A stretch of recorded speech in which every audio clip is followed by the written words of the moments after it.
onions 1 kg at only 59 shillings, skuma wiki at just 20 shillings, spinach at just 20 shillings. But that's not all. There are other amazing baskets on offer this Christmas, like Mama Mpenzi basket for all your festive essentials, Sherehe basket to get the party started, Daily basket for all your daily lunch offers. Dial *487*5# and select your items and buy straight from your phone. You'll get a code sent to your phone, then pick up your fresh goodies from any Quickmart supermarket near you. Super easy, fast, and so convenient.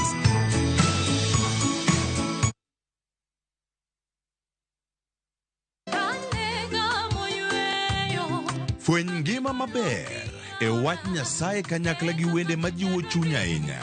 E Injili ngima. Chieng' Ngeso ka Ngeso, kochakore saa 2 okinyi e Ramogi TV, wamiyi sabato maler kendo mamalo moloyo. Kod wende mamoro chuny moa kuom jothum mihero, kendo gi jokwath ma pacho ka. Nyasaye wuoyo kodi kendo wuoyo koda ni kik iluor gimoro nikech an kodi. Sabato tutapumzika milele yote. E Injili ngima, Ngeso ka Ngeso, chakre saa 2 okinyi e Ramogi TV. Wazishikao amri za Mungu na ushuhuda wake.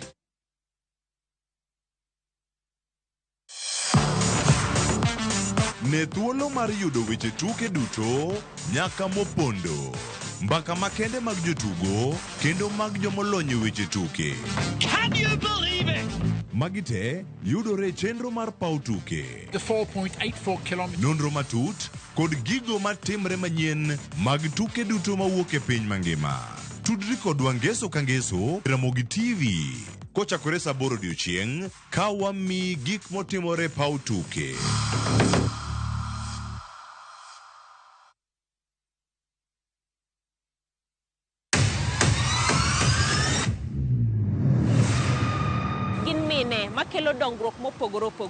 Don't speak on our issues as women.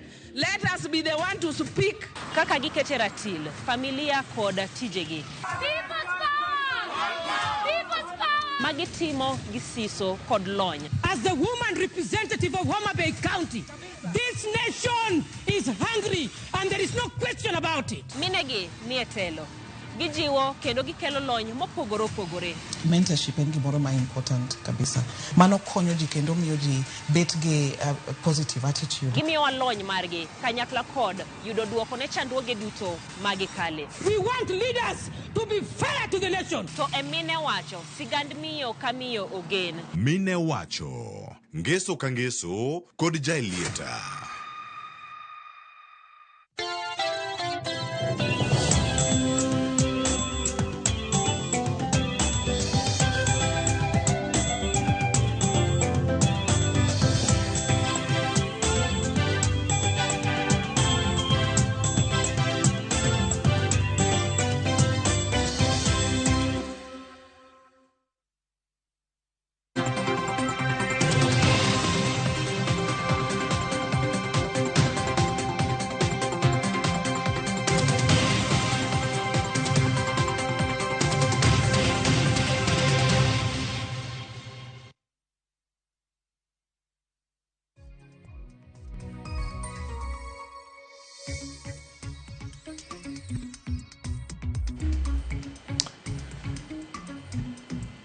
Nyakora Mogejwang warwakini machiegni kamoro mora ma intiere chenro mara mbaka oromo chakore sani ayanga kawan ka mar mondo mi wakoni gigo matimore konde mopogore opogore mapacho kae. Kawuono wachako rango chal mar piny Kenya tainya korka tero kata keto sirkal tesre e kinde ma waloseni. To gin gik mage mwabedo kae ka waluogi achiel kachiel. Wabedo kodi Kenya koro Mogejwang wadarango gigo ma jotelo nowacho juma ma wantieni to pachro were gin mage. Ere kaka inyalo tigi mbui mar keto sirkal tesre. Adani arwak welo moni mano ge studio karka ne wabed kod gi auchiel kata kamano giduto pogi chopo anga ka utul mar mondo mi gimoswa achiel kachiel mana kama wantiere karka ka wachako kod buta karka angwa winya ne thuolo kata mar twak kata mar winja achiel kachiel an ka kod Steve Odiwuor ada ni moso ganda wa odiochieng' ma kawuono kaka jatend jopuonjre mbalariany ma KU arwaki ni machiegni chenro mar mbako romo. Okay, erokamano inya Cleophas Oluoch kuom miya thuolo mar go mbaka gi jowa e wang' jowi kawuono. Ne oganda wa manenowa kor gwenge mopogore opogore gi nyinga iluonga ni Steve Odiwuor to thothne ang'ere kaka Loch Wietek. Ae mbalariany mar Kenyatta, aja siasa ma pod tiegore. Aja chung' e kar od bura ma Erokamano. Wadhi duogo iri kona kanyo ni ang' oduogi mondo mi ang' inwalna gima wacho kanyo. Ako ni mawacho ni nyinge Steve Odiwuor, ong'ere kaka Loch Wietek, en ja siasa ma pod tiegore, warito no pod tiegore to dhi kanyo gi siasa. Ang' wagonia ni mathoth ire kanyo koda moga jwang' achiel kachiel. Ang' ami nyadeni man chiegni kode kanyo thuolo mar mondo mi ang' olos koda Viola kayore kan machiegni. Erokamano Cleophas. Ilonga ni Odhiambo Viola, anyar Kisumu Kasagam, nyalenda kacha kuma pino pong'eji, ma sirikal kelo mana mogo ni ji omiyo ji mfuko achiel ni gidhi cham to kuma gidhi tede kata kwanza onge nikech pi osepong'o ji kanyo. Anja tend jopuonjre JKUAT kacha. Negi amini ama gimia female leader of the year ma appreciate gi ahinya. Erokamano. Chako matek. Isada one nyaka sirikal kuom tero moga chiel. Nyaka ng'echon, nyaka ging'i. Erokamano nyalenda kanye dala. In yo Kasagam kadonge kosin koman. An Kasagam. Erokamano nyakora moga jwang' wadhi do thuolo mar winjo mathoth ka otenore koda twak ma kawuono ka kuoma Viola bende kama chielo nyakora moga jwang' ka kod John Orwa. John jatend jopuonjre mbalariany mane kar tiegruok no mano ma Siala technical machiegni. Erokamano Cleophas. Iluonga ni John Orwa, aja Kamagam, waya ni Good County. Kendo gisani katiegore mbalariany kar tiegruok ma Siala technical kendo jatend jopuonjre makanyo. Erokamano ahinya. Kama chielo nyakora moga jwang' ka kod Michelle Miriam mabiro deno twak godo odiochieng' ma kawuono. Michelle yawre kan machiegni. Ber ahinya. Erokamano kuom miya nafas ni. Ani denda ni Ambassador Michelle Miriam, anya Kisumu kondele kacha. School denda ni Min County, amba aja siasa. Kap uyapuko wila na graduate. Odo matita wachi podi ne sikul. Oso podi ntiere oko. Erokamano ahinya kaka chal kuom jatend rowere nyakora moga jwang' welo ariyo manonego bedo go kar kar Rosso Lang ma bende oyudo iwacho ni achiedh nade makagi ka mano miyo kodhi chopo e studio kaka machielo wantie kod Ilario Jwang' ma bende en e yo pod obiro kendo wadhi yudo thuolo mano mar riwre kodwa kama wantiere kar ka. Nitie sigana madwa winji chieng' wuok tich, nitie gigo manotimore e Taita Taveta County kendo ko sani nyakora moga jwang' gik mathoth manotimore kendo ojende osebedo ka lose. Wawinjane kaka jatend piny Kenya, jatend kweth manoke od bura mano kwa loso kanyo kuom Junet Mohamed, Opiyo Wandayi jatend migawo mochung'ne teko kod modhi pacho ka kachiel koda ka Ali Hassan Joho ma ochung'ne mwandu mayudore e bwo lowo kaka jatend migawo. Noloso ka gintiere e Taita Taveta County kotenore koda weche mag keto sirikal tesre e yor mbui to gin mage maginyalo wacho. Wawinjane. Endelea kukuunga mkono. Manandalo achiel bang' ka duond bura mar ODM otimo romo mar adhaye e kaunti ma Vihiga kendo singo bedo kod jachung' e laro komtend piny 2027. Riwruok mar Azimio kotelne kod jatend kweth manoke od bura Junet Mohamed okoni sani thum wero mana jatend piny William Ruto kendo en magisire mia wi mia nyake debe. Mimi ndio minority leader kwa bunge na sisi ndio wapinzani ambaye katiba inakubali. Hii wengine wanarukaruka hapo wanajiita upinzani, hii ni fake. Naona saa hii manyumba zinajengwa, stima inaunganishwa, tunangojea bado kitu ya kupinga, lakini sioni kitokea. Bado napima hali ya hewa, naangalia kitu gani ya kupinga. Sasa ndio nimefika Unjukili nikijua ya kwamba bado sijapata agenda ya kupinga, bado sijapata. Yule ambaye atasimama kwa barabara ili azuie, tutapita naye. Jotelo mane oteno Ruto kinde romo mane obagi e kaunti ma Taita Taveta monywando jatend migawo mar teko kod modhi Opiyo Wandayi mane en jalup ogai mar ODM Ali Hassan Joho masani nie lew mar mwandu manie bolo duto koni Ruto e rwadhgi ka kweth Azimio man kod ting' mar keto jatend piny orindi maliet oywa ng'ich kendo go bade piny nipo gineno gima demigi ket Ruto e orindi maliet. Saa ingine sisi saa zingine hatukubaliwi kuongea siasa kalikali kama waziri wako, lakini ukweli lazima usemwe. Mheshimiwa Rais, ile wewe unaendelea na kazi ya kuunganisha Wakenya na kuchapa kazi. Wengine wachache wanaunganisha makabila machache. Mheshimiwa Rais, hiyo haikubaliki hata kidogo. Na Mheshimiwa Rais, nikimaliza lazima niseme ya kwamba hata wakiendelea kupangia wewe hata 2027, sisi pia tuko na uwezo wa kufanya mpangilio. Sawa sawa? Kuna watu tukiwa hapa, wao wako kwa mtandao. Mheshimiwa Rais, mimi ni waziri wako. Mheshimiwa Rais, nakwambia nchi haiwezi kujengwa na mtandao. Nchi haiwezi kujengwa na watu ambao kazi yao ni Twitter, Facebook, TikTok, Instagram. Na mimi nawaambia leo, nawapatia notice, wasione wao peke yao wana mdomo. Hata sisi tuna mdomo. Wakituletea noma, tutawaletea noma mbaya sana, my friend. Jatend piny oneodoke kaunti ma Taita Taveta otelo ni en kinde ma sirikande mar Kenya Kwanza keyo dongruok kutende kod singo mage ne oganda jo Kenya. Zungumza hii barabara, tukaongea hii barabara, tukajadiliana hii barabara, na sasa imefika mwisho. Hii barabara sasa lazima nijenge kwa vyovyote. Huyo contractor nimemwambia hii kazi ni kazi kidogo, miezi 2 peke yake inatosha amalize hiyo soko, alafu tuendelee na kazi hiyo ameanzisha. Alafu akimaliza ya pande ile, wale wananchi wako pande hii wahamie ndani ya soko, ndio nijenge pande hii. Giko ni tich maduong' madwarore en mar riwo wijo Kenya kanyakla kendo kedo koda kwede mag dhoudi mana tok thich oko kendo riembo mane en jalup jatend piny Rigathi Gachagua okiapisi kanyange mar nyithindo. Jameni, sisi ni watu wa taifa moja. Ukabila haiwezi kutusaidia, migawanyiko haiwezi kutusaidia, chuki haiwezi kutupeleka mahali popote. Wakasema sijui fulani hana share, fulani iko na share. Simuliona vile tulinyorosha hawa? Simuliona vile tulifanyia ibunge? Na mtu yoyote ambaye ataenda kwa hiyo barabara wembe ni hiyo tu. Ruto osidho chenro mar keyo sitime kor gwenge kaka gweng' ma Saramson, Mwanguwi, gedo mar ute manengogi ogonyore kar dak Manjukini, gedo mar sikul ma Lesesia Primary, gedo mar apaya Majipe, Sesi, dute kaunti ma Taita Taveta. Sawa sawa.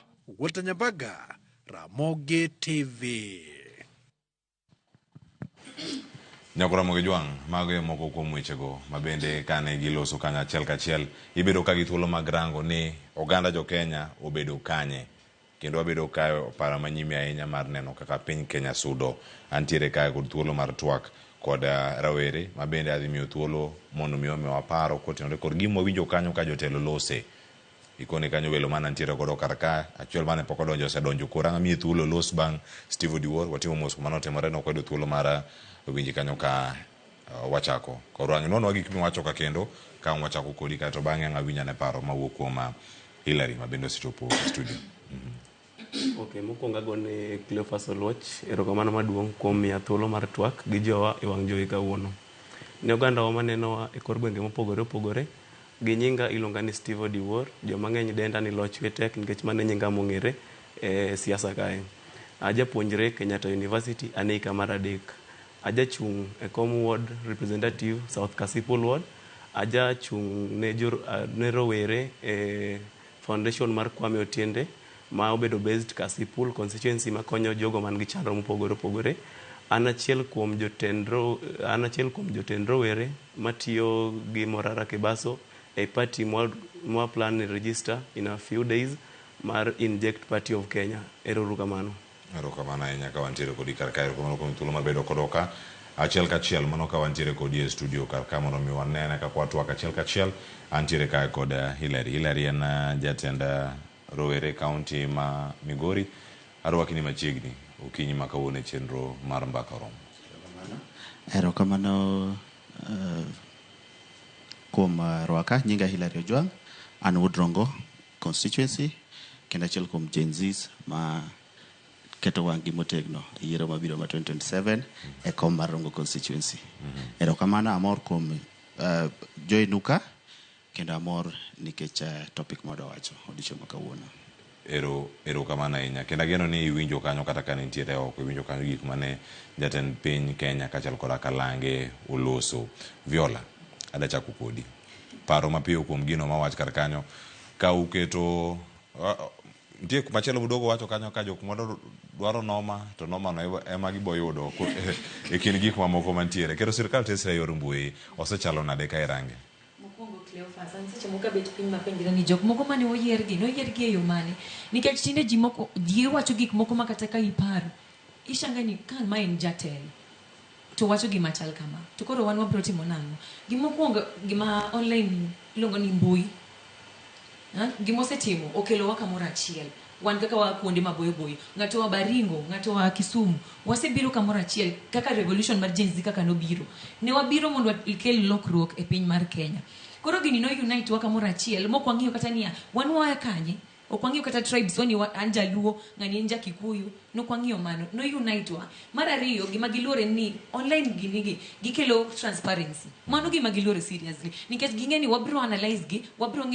ng'iyo deeply into data wadhi e policies budget kaka gitiyo godo mane gima giluoro maka migao no wacho ni pinywa ni ok nyager gi tiyo gi mtandao mano kumo oriembo to kendo kia gima wacho ero kamana iwacho na oriambo kendo kia gima wacho Hilary we awach ni mbui ema tiyo godo e cheko kabe sirkal tiyo ing'eni wan kaka oganda raia ma kawaida waonge avenue mora mora manyalo express godo ourselves nitiere okang' machopo to neno ka koro jotendwa manwa yiero mondo obed representatives in form of jobunge kata MCAs kata so on e capacity mora mora iyudo ka to some extent giwere gi dwaro ma kawaida ma japiny iyudo ka ji obedo state house ka ji odhi madho chai state house gima president owacho mane mangiluwo ka MCAs odhi olemo governors gidwaro kaka gitimo kata obedo ni mano represent duond jopiny moko matin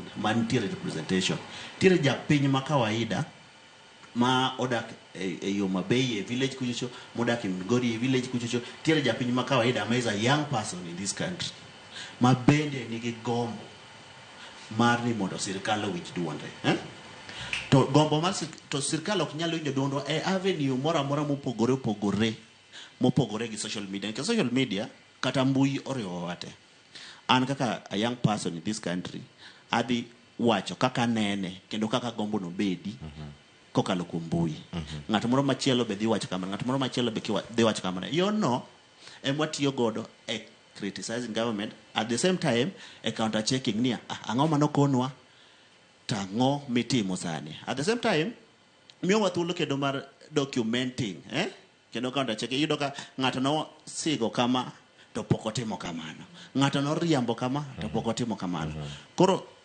mbui omiyo mbui en resource maduong' sana e okang'ni in form of counter checking gima kaka sirkal timo kaka sirkal deliver ero kamana ahinya Ambassador Michelle kama intiere iwinjo kaka jo loso kachiel koda ka jotelo mamoko moloso ka ng'injo Taveta mana juma ma wantiene osebedo message achiel kumoro moro mag serie kata ka ne gintiere Kilifi odiochieng' no manyoro ikete pim mane Kilo an gima sefwenyo ni sirkal oluoro mbui kech sirkal mbui ok wilga nyaparo citizen nyocha ni play videos mek jatelo machon koro mbui wi ok wilgo koro gima wacho kod dwaro jopiny ka elections podwa paro koro ka jo wacho ni mbui ok jeng country to koro kane gimo wacho nikech kidok chon tie ni school moro mane Ghost Baringo mbui omo wang'eni nitie ghost schools nitie ghost workers koro kwa yudo magi to nyaka to sirkal chesre koro gima sefwenyo sani ni one sirkal raia sirkal nikech koro sirkal oling koro it's upon one mondo ater gi mbele wapush gi mondo kitim gi machal kamano koro anta support mbui mondo ket sirkal chesre sate anytime chiago kinya bro support mbui ero kamana nya Michelle Steve enang'o miyo sirkal oluoro mbui ni okay sirkal oluoro mbui mokwongo mainstream media kata televisions moko madongo dongo gi iro ka they have a tendency of censoring kata pando weche moko ma jo sirkal timo they can't air ok ginyal ngiso weche moko e wang mbui kata e wang television moko weche mapingo sirkal e okangi mamalo mano kaka tich machal na nikech wantiere wan wantiere kaka Karamogi TV, wan mainstream. Sigana mwakelo kanyo maruto loseno. Wan wakoso kanye. Wan wakao mana sigana tuwakete yamo kae. Ramogi TV. Penjo mantie kakura en mar mbui ni ngome serikal ok dware. Mbui gima serikal ok dwar mbui. Mbui elo weche maricho ma serikal timo kinde ka kinde. Kana ulora. Winjo ka wacho ni an achiel kuom disciples kata jolup Morara Kibaso. Morara Kibaso nigi programs machalo Vampire Diaries. King'io Vampire Diaries mabe nie mbui, nie TikTok, nie X, nie WhatsApp, nie Facebook. Mae achiel kuom jatelo. My job description, thonro mar wach ma wan go kawuono ni. My job description mar Morara Kibaso. King'io tich ma Morara Kibaso time piny te. En elo gik maricho ma serikal timo to time through mbui. To mbui onge limitation kata onge wacho nango. Mbui onge sama ng'ato dhi koni onge limitation ma ng'ato dhi koni no kiket ma mbui ok en gir ng'ato, en gir jopiny kendo en gir rawere. Koro gimomiyo support wach mbui ni kabisa kendo pile ka pile abro chung' gi rawere kod youth duto manie mbui. Nikech mbui kae ema dhi bedo gi freedom of speech kopogore gi mainstream media kata organic media stations. Thank you. Ina wach moro. Kamano kapok imedo winja ne pach John kato bang'e ng'aduoga ne iri kote rekod ka. John, e twak duto mosebedo kata kaka wachaka inyalo mana miwa paro ma gini mi e kinde ma ojende no tiyo kod mbui mondo mi gilosre gi wegi kaka giwuok gidhi e ng'anyo ma oneno ko wito oko paro mar chik mano mar omenda mano finance bill 2024. Erokamano Cleophas.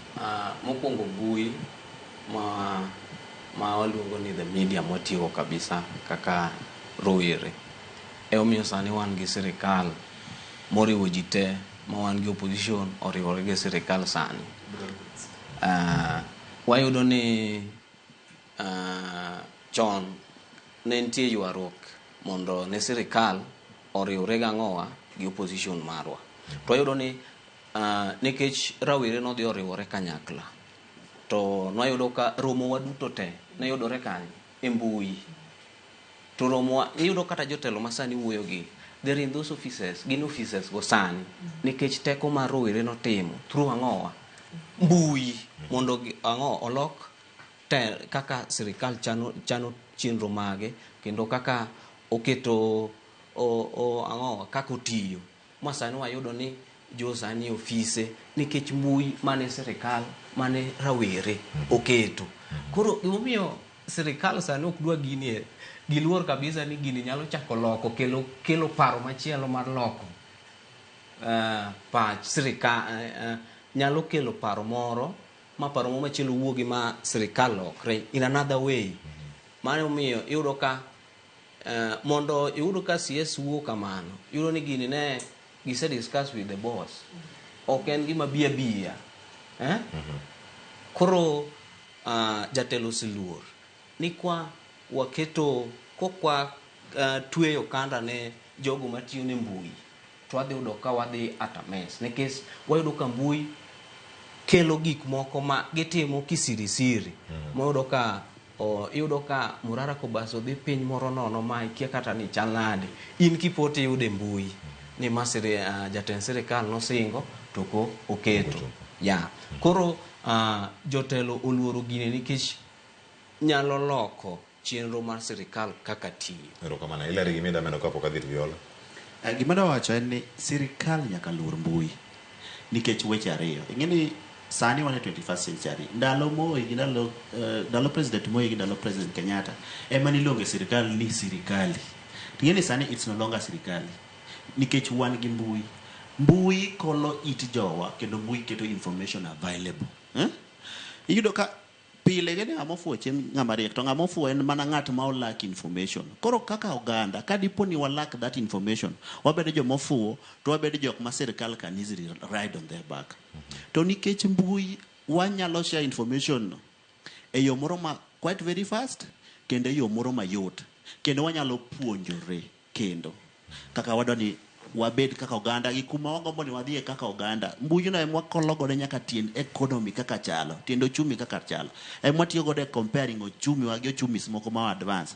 Koro mbui yao wi japiny kendo kolit japiny. Mar ariyo mbui emwa tiyo gode mobilization pile kata kan wadhie yiero ma 2022 ker ma koro tiyo sani en William Samoei Ruto notiyo gi mbui mobilization ma serious. Mbui osetigo de mobilization globally. King'or kata the most recent election mar the Democrats and Republicans, Democrats notiyo gi mbui mobilization. Koro mbui nyaka watigo de mobilization. Gima omiyo kaka jomatindo nyaka wang'e kendo nyaka wakaw mbui kaka gima very important e dongruokwa.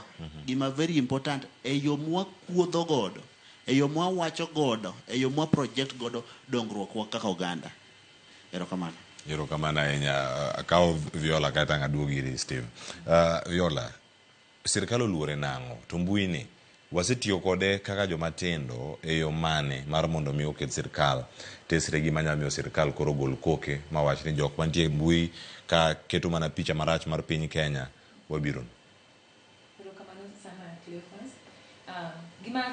Gima wiya nowil godo kapok nachako seche ka en niya. Mike no ilore ideye kumoro. Mos. Koro chaka. Erokamano Cleophas kuom chance kendo. Gima wiya nowil godo sama nachako chande en niya nitie gimoro iluongo ni capitalist. Akia kaka nyakete gi dholuo lakini iluonge ni capitalist. Wan kaka jo Kenya, research masetimo waneno ka gima wan gi remo mar capitalist no iwa. Ng'ato kapok oyudo telo moro maduong' ne en very humble to kendo nong'i kaka gik moko ripotim. To koro wang' ni ng'ato neno ni osedain gi government. Wiye osewil gi jopiny koro inoneno ni en osechopo. Emomiyo koro ineno kata ka jatelo ma Ali Hassan Joho goyo kaka uwuoyo noindo. Nikech koro kata en kaka omanyo nini serikal mare ma Mombasa diere goyo kodong' notiyo gi mbui. Nang'ona kowach ni mbui ok nya bedo sos ma nini irul godo pinywa mar Kenya. Nang'ona kowuoyo seche goeko. Mar ariyo, mbui ni nwatiyo kode obviously one Gen Z. Nwatiyo kode time mane wadwaro revolution. Nwadwaro ni Ruto nyaka winjwa. Ing'eni parents wa negisebedo humble ndalo mag Moi gini ndalo moko goeko. To wan koro wan jok moseter school. Oseyaw pachwa gi revolution manobiro. Waseng'eni kama kaka wanyatimo mondo waket government at par.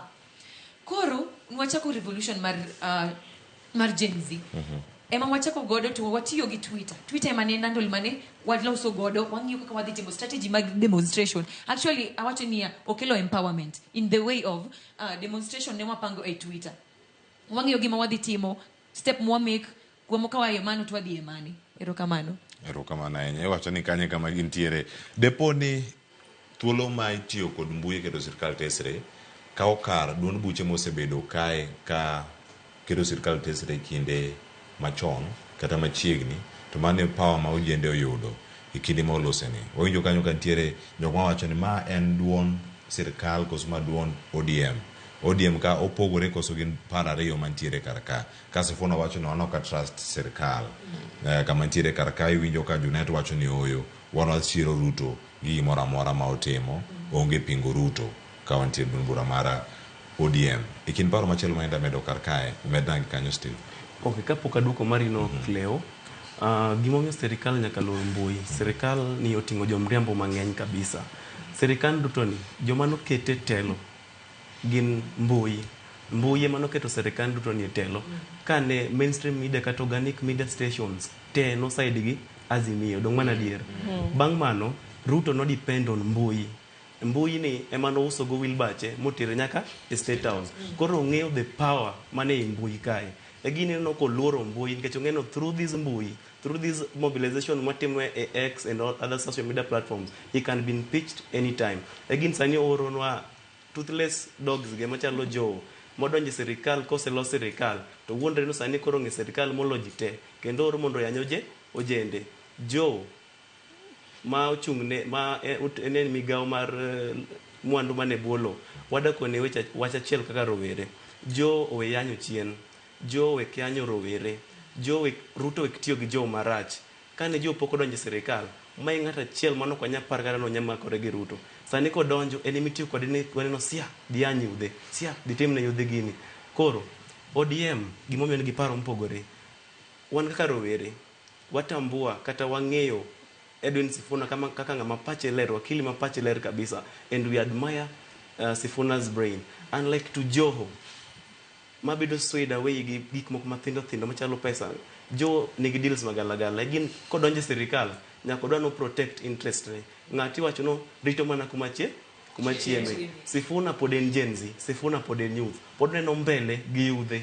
Ineno. Pod Sifuna neno mbele gi yudhe. Igeno ng'at machalo Sifuna, Babu Owino, Morara Kibaso cannot die in the same table with the government because they know they still have the future. But somebody like Joe Moses serve as 2-term governor. Ruto nyatiyo kode marach mondo goneno sia dhiany yudhe. Yeah. Koro ODM is composed of elders and Gen Zs and millennials gi kamano. Koro mano miyo ODM nyaka sama wuoyni ji nigi paro mopogore. Being no jatend ODM no side gi government. Mano komiyo no ji te ka baba umuofu ji te nyaka koro donje chuodho. Nitie jok ma pachgi lew ODM. To kata kwa dhi donje 2027 wadano wan kaka Gen Z omakre gi jotelo man ODM ma pachgi lew wasaid kumora achiel mondo wuoth achiel. Ok ochuno ka baba muofu ji te nyaka bedo muofu. Omiyo wagone erokamano Edwin Sifuna kaachiel kod Babu Owino koko yo nyaka gi Morara Kibaso gini. Gimed tiyo ne jopiny. Gimed serve in the interest of the people but not the interest of the president kata the interest of Raila Amolo Odinga. Mara de kata mogik katieko. Joe ok nya chuno ng'ato mondo bed patriotic. We can never be forced to be patriotic. E serikal ma dati kamae. Serikandwa ni olil. Serikandwa ni olil. Being no jitok support AU chairmanship mar baba. Okongiso no koro kwan patriotic. We have a right. Our constitution gives us a mandate to support any other candidate for AU chairmanship. Okochuno ka Raila Kenya jitenya kalu Raila. Mano kuma no Joe wacho no wedo provoke. Nikech no jo yudhe moko no dagi no wach Raila no ok gidwa. Nikech Raila no gwenye wai kar Gen Z kae. Mokao jogi no kao wedege moko kete serikal. No mani gima provoke Joe. Moko no wano yudhe ok gwana patriotic. I want to tell Joe, we are more than he thinks that we are patriotic. One patriotic molo kakonya parowa. Gomia wacho kama niya okenya chunwa gi jatelo mora. We have the right to support any other candidature even in the outside world. Thank you. Erokamano Steve. Ano ka udame tute. Ambassador Michelle Mukero lwete penya kano woni jogo dhi biro ba mana maksani as kiko ngano kek chakre. Ngano kek chakre studio. Director nang bere bidara kuchaka mwane kantie. Viola gi Hilary kapoka biro yo abija ne patch John. Gino moda medo kaka poka di meto Michelle kana biro ya inkonwa. Teko mantie ka kwa losu malokani. Bonya tere county mondo kata ka inject. You inject the county. Tikech kata kuma moko timore to moko bende ok timre e county ka John. Gima podo maka giboro kabisa kaka rawera matin. Wayudo ni jotelo mane chon kwedo malich gik matimore serikal ema yudo ni sani yudo ka jatend piny ka no dhi kocha cha nen mana gi joge ODM gi bineno ng'at mopogore mowuoyo another term ma is against the youth gik ma youth dwaro about mtandao wado ni joge wa ma we trusted them geno kuom jo no ko expect ni nyalo golo that term from him nekech oserve interest mare gima konye kinywa ni kusema hii itafanya hivi koro otimo gima jatende dwaro koro en very surprising ni jotelo man wageni kaka jomatindo mane konyo wa sundo serikal ema sani olokore ko gi jomatindo to bedo gi serikal nuwuok kuom telo ang'owa nuwuok kuom teko mar ang'owa jomatindo manitie ang'owa gi mbui serikal nyaka ketu nyaka mi mbui luor e yore ne duto te kabisa kaka e yore ne ma ochano go chenro ang'owa mage kwa dhi e counties magwa wayudo ka nitie projects ma yudo ka governance wa no yudo ni oyaw yo moro oyaw school moro iyudo ko ondik ma that billboard ni school oyaw ka oyaw yudo ka ondik gik mindiko mar opening ceremony tiyudo ka oket oketo ceremony maduong' ni there is a function ma idhi tim ka miyaw go gini to onge gimotim kanyo kata achiel sirikal county oyaw ndara to onge ndara molosi oket stima igoni picha ni gikelo stima igoni lori mar stima ni stima obiro to stima onge kabisa koro wayudo ni kwatiyo gi mbui kwanono go gijie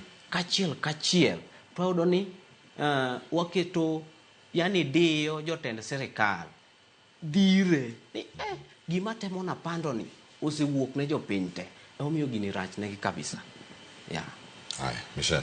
Kanyamedo. Duogo iru pod giviola.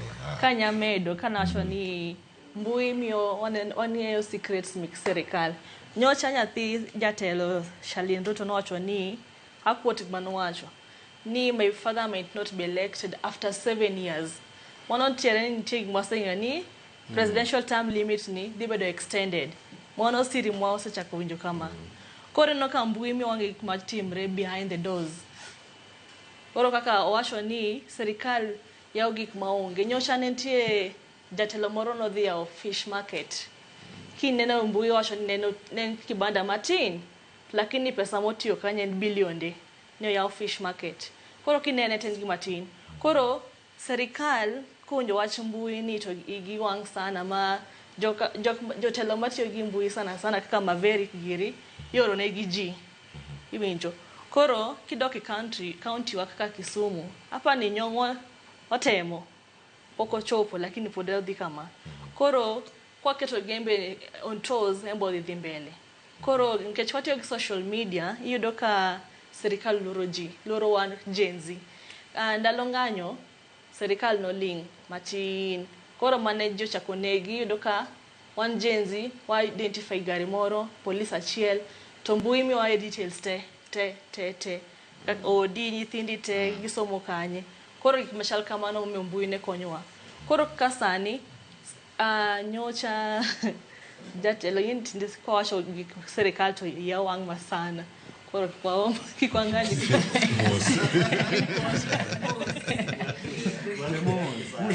You want to breathe in. Yani serikali kutoke. Toke kabisa. Toko wacho, we don't judge. We listen. Kore noka serikal luor. Aya anagoro special appreciation to kanisa monotamre pesani. Wan wakeni Ruto chuo pesa. Anakia. Mbuyo miwange gigite. Iwinjo. Koro ka the moment ma Gen Z yote gi mbui oro message wa yani tim nango gitemo tiyo. Koro lakini jo gi Junet 2027 chopo. Gibro dwaro gimoro to wan ka Gen Z wabiro ne seats go ya kami. Erokamano Ileri. Yena monda wacho ni Oganda. And in this context, Oganda wakaka jo Kenya, regardless of ni wan Joluo, jok moko jo Kikuyu, jok moko jo Mage. Oganda nitire ga duonde adek. Duol mokwongo en ga mar the ruling party kata mar sirkal. Duol mar ariyo en ga the voice mar opposition party. Then duol mar adek en duond japiny ma ja kawaida. Iwinjo. Koro the ruling party gi the opposition chopo ga kamoro ma gibedo e table. To table ni idwa chame nga. Idwa chame the third voice. Men japiny. Nyadi mang'eny, unless wayudo sirkal manigi goodwill, manigi gombo mar dongo kendo tayo pinywa kata territory wa mbele, mane ka wanyalo dongore. To nyadi mang'eny yudo ka thothne sirkal mosebedo ka yudo all along, onge sirkal mosenyiso 100% goodwill e dongo Kenya ka. An kamiyo ji scale kaluwore gi sigand Kenya kaka kasesome. Sirkal manyalo miyo the best and the highest score in sirkand Kibaki. Mano yawo wang' Kenya. In fact, dongruok tete mwaneno sani, foundation gi were laid down by President Mwai Kibaki. Koro temo wacho niya, e oganda wa, e tieng' ka tieng' nitiere duonde adek. Kwaneno sani, duond opposition. Before kapod en ga opposition, owuondorega ni owacho duond japiny. Owuondorega ni ogombo ni mondo chung ne values ma japiny ochung'ne. Ogombo ni identify issues kendo confront problems ma japiny kale. But after some time, kakisebedo drawn to the sirkal, to koro giwacho duol achiel. Koro e okang' ni sani wan gi duonde ariyo. Wan gi duond japiny ma is confronted by the real issues ma affect japiny. Ma is confronted by kech. Wan gi japiny ma kech chamo. Wan gi japiny ma onge tich. Wan gi japiny ma ok nyal afford quality health care. Wan gi japiny ma miyo moro ka moro sorry piny kujocho ei karachuonyo piny kujocho ma ok nyal afford quality reproductive care. Mane duond japiny. To wan gi duond josiasa kata wan gi duond jok manie telo, actually jok manie political leadership ma igemo gi democracy. Magin tijgi en tij ensuring nia ere kaka wa maintain the political tempo so that we are relevant each and every time. Money is what has really destroyed our country. Eyo meneno ka waneno this situation kaka Gen Z kendo kaka joma tindo mariek kendo kaka a different generation. Emomiyo waluongore ni we are totally a different generation. Kech wanang'iyo the actual situation. To wakoni the only way at this our level, the only effort mwanyalo timo en go koko, vehemently shouting and trying to open our ears mondo wange the actual circumstance mawantiere, such that by the time ma wan wadhi biro, masa wabiro chopo ma we are in charge, wabedo gi jotelo ma wanyalo keto negi actual and working checks and balances. To kaka Uganda ima medo nuoyo duol oganda ma kawaida, duol japiny ma kawaida, wan wanyalo advance. To wanyalo advance mana kokalo kuom mbui. Egimomiyo an advice kendo I urge our young people. Rawera mora mora kamora mora mantiere. Ng'i sirkal. Ng'i okang' ma wantiere kaka Uganda. Ng'i okang' ma wantiere in terms of healthcare, ng'i okang' ma wantiere in terms of education, ng'i okang' ma wantiere in terms of development. Wasani gi kuma wagombo ni wadhiye, gi kuma wagombo ni wawene nyithindwa gi nyikwawa. Kiseneno mano, ng'i kuma sirkal nitiere, ng'i gima sirkal timo. Ka sirkal ok tim maberni, ka sirkal ok ti towards that collective desirable development, development quality or development condition, to nyaka wawuog oko kendo nyaka dao kendo nyaka wagone nyaka wagone sirkal koko ni oyo population medore wachopo ji 60 million to onge okang' mag tich and so on. Erokamano Hilary Viola. Gino medamede wiye kanyo ka pod osud. Mana kaka Michelle nowacho, asan jo nyaka par ni chien kicha ok inya chayo chien. To nyaka gima gichak gipar niya sani piny olony. Mano gima paro ni wiwa will go. Noripo anyis gini sani piny olony. Ok ochal diere mane gitiyo gi katululu gini ka. Sani piny olony ma almost 70% of people in Kenya tiyo gi nini mobedo advanced. Koro mano gima nyaka ging'e. Another thing, constitution osemiyowa right mar freedom of expression. Mano en gima mandatory to everyone. Ok ginya limitwa. Ni koro ginjotelo koro giweni ginya ok nya timre. Koro mano nyaka ginge. Ingeni gimomiyo giluoro gini kendo en niya seche mane revolution chakre mar Gen Z. I'm so deep into Gen Z nikech an Gen Z. Sema gini no chakre ne gikawo ji kineno ka gineno kiwuoyo kiwacha dier kanyo gikawo to gilal kodi. Abductions ne ng'eny seriously. Mano gino nyisowa ni jogi oluoro gini. Emomiyo gidwaro ni giwuo marach concerning it. Wan wabiro dhi mbele kata gidagi kata gigi. Michelle Gato, awinj te kapoko ka oyueyo. Ojwang wacho gimoro wach third party. Ntie saying moro kizungu ni give a barking dog a bone and it will keep quiet. Mwana gimatimre sani. Jo ne back ma serious. No mia bone kama tindo ling koro wane dogs sani. Koro mwana gimadamedo. Mano remo mar ucapitalist mana wacho chana. Ni sama koro ineno ka iyudo gimoro kanyo ilimthi koro in koro sejegi. Okipar jok mano kunyi. Iwacho ni kikigo koko kend gi chiemo e dhok. Mano koro. Make kanyo. Waduto kamati wakawiyo masani science ang'wen kendo kochopo sani ang' waduogo kamano mwasom paro mantiere kar kae mopogore opogore. Ng'ato ndikona ka osewacho ni loch wiye tek. Osewacho ka ni Edwin Sifuna jagoro maduong' mar ODM en Gen Z. Inen kanyo.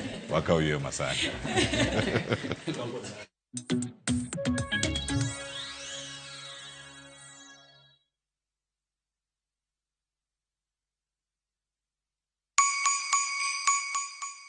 This holiday season, Citizen Duka na Quickmart tunakuletea Mama Mpenzi basket na deals kibao. Isitoshe, sasa unachagua kile unataka kurusha kwa basket yako. Zote kwa discounts no. Imagine sugar 2 kgs at 269 from 279. Chapati flour 2 kgs at 139 from 169. Cooking oil 3 liters at 899 from 1060. Basmati rice 2 kg at 699 from 767. 4-pack tissue white at 159 from 186. Bar soap 800 grams at 159 from 200. Dial star 487 star 5 hash to select your item and buy straight from your phone. Once you receive your code, pick up your shopping from any Quick Mart supermarket near you.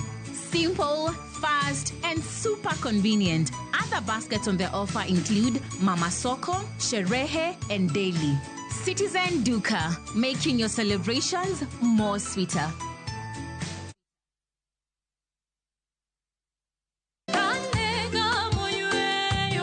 Fweny ngima maber e wach Nyasaye kanyakla gi wende majiwo chuny ahinya.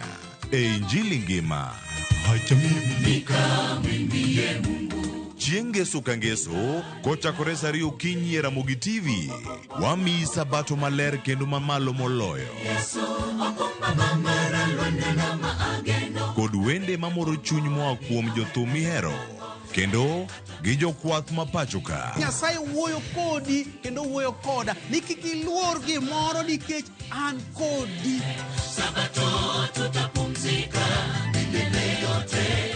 E Injili ngima, Ngeso ka Ngeso, chakre saa 2 okinyi e Ramogi TV. Wote wazishikao amri za Mungu na ushuhuda wake.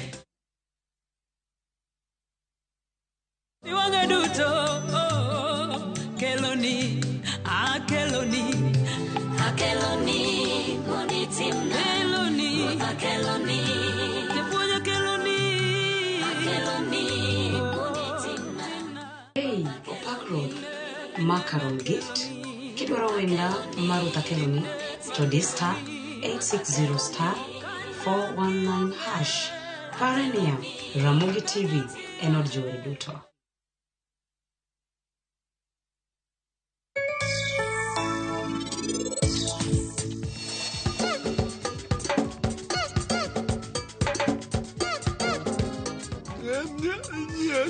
Dure ya ye okadwa.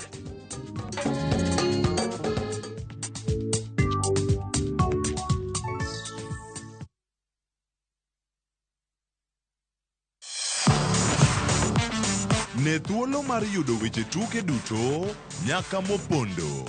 Mbaka makende mag jotugo kendo mag jomolony e weche tuke. Can you believe it?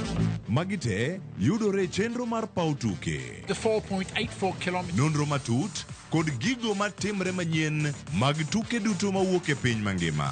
Tudri kodwa Ngeso ka Ngeso Ramogi TV. Kochakore saa 8 odiechieng' ka wamiyi gik motimore paw tuke.